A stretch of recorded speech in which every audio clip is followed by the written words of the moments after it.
Dua pertanyaan. Saya seorang Muhammadiyah, memutuskan puasa hari Sabtu, lalu negara mengumumkan puasa hari Ahad. Saya ikut mana? Lalu kata yang datang dari kelompok ini, atiullah wa atiur rasul wa ulil amri minkum.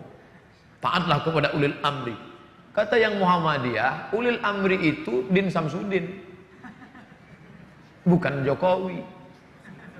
Karena ini kan tidak diangkat berdasarkan surah. Coba tengok tafsirnya. Ulil amri itu ulama, bukan pemimpin. Ini demokrasi, kata dia. Kata yang satu lagi, kamu kalau nggak mau ikut presiden, bakar aja KTP-mu, bakar aja SIM, pergi tinggal ke hutan sana. Akhirnya kelailah. Kenapa pertentangan ini terjadi? Karena sidang isbatnya diekspos. Akhirnya 2 tahun belakangan ini muncul ide, jangan lagi sidang isbat itu diekspos sehingga semua nonton. Sidang isbat di ruang tertutup, mau kelahi antara NU sama Muhammadiyah, kelahi di ruang tertutup itu, tapi suara yang keluar tetap satu. Itu yang terjadi di Mesir. Antara hisab, ilmu astronomi, dengan ru'yah yang pakai itu dikombinasikan. Jadi hisab dengan ru'yah bukan dikonfrontir, ditabrakkan, tapi dikombinasikan. Maka yang mestinya keluar itu satu suara. Sudah terwujud 2 tahun ini bisa satu suara. Karena waktu itu sidang isbatnya tertutup, nanti yang keluar adalah langsung satu kata. Dengan ini kami semua ormas sepakat bahwa besok adalah 1 Ramadan. Walaupun bisik-bisik di dalam katanya ini mereka Ustadz seperti arisan, untuk tahun ini Muhammadiyah, untuk tahun depan NU.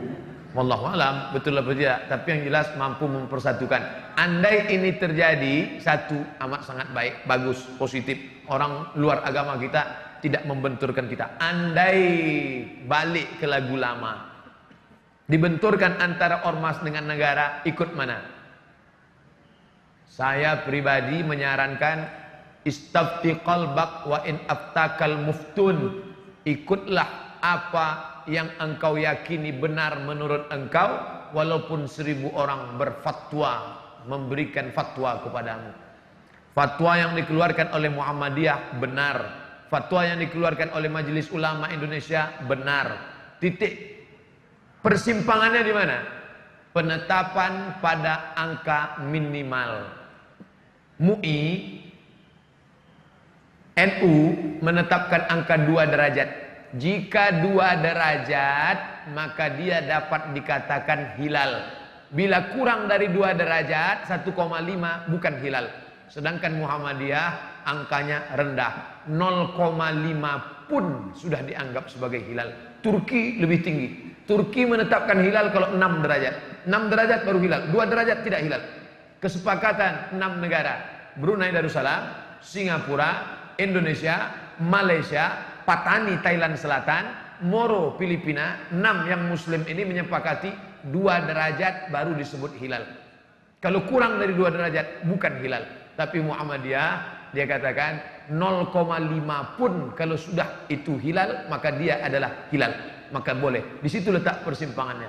Maka bagi adik-adik yang bapak-bapak yang ikut Muhammadiyah itu ijtihadi, ijtihad. Maka dia ikut itu tidak. Ustadz sendiri ikut mana? Saya Komisi Fatwa Majelis Ulama Indonesia Provinsi Riau. Maka saya ikut hasil sidang Komisi Fatwa. Kalau Komisi Fatwa mengatakan berdasarkan penampakan 2 derajat besok puasa, maka saya ikut itu. Tapi kalau Muhammadiyah ngundang saya khutbah, saya nggak mau ikut. Karena kalau saya ikut undangan Muhammadiyah, ikut nanti saya bisa khutbah 2 kali. Hari ini saya khutbah di Muhammadiyah, besok saya khutbah sebagai Komisi Fatwa MUI. Nah, itu perlu juga disampaikan bagi jamaah yang menyampaikan khutbah. Ikuti salah satu, jangan ikut dua-duanya.